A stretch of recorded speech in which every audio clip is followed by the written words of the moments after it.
একটা ঘন জঙ্গলের ধারে ছিল একটা নদী। সেই নদীর পাশে থাকত এক অদ্ভুত বাদর, মানুষের মতো দেখতে, সোজা হয়ে হাঁটে, কথা কম বলে।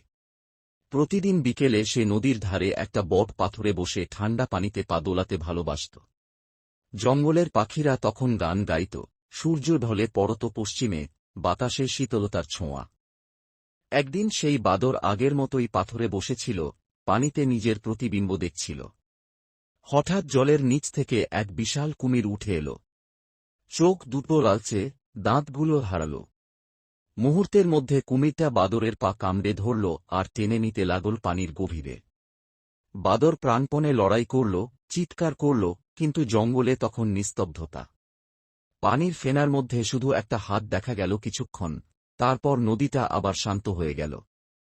সেই দিন থেকে নদীর ধারে কেউ আর পাথরের কাছে যায় না। জঙ্গলের বাতাসে আজও শোনা যায়, কেউ যেন পানিতে পা দোলাচ্ছে ধীরে ধীরে।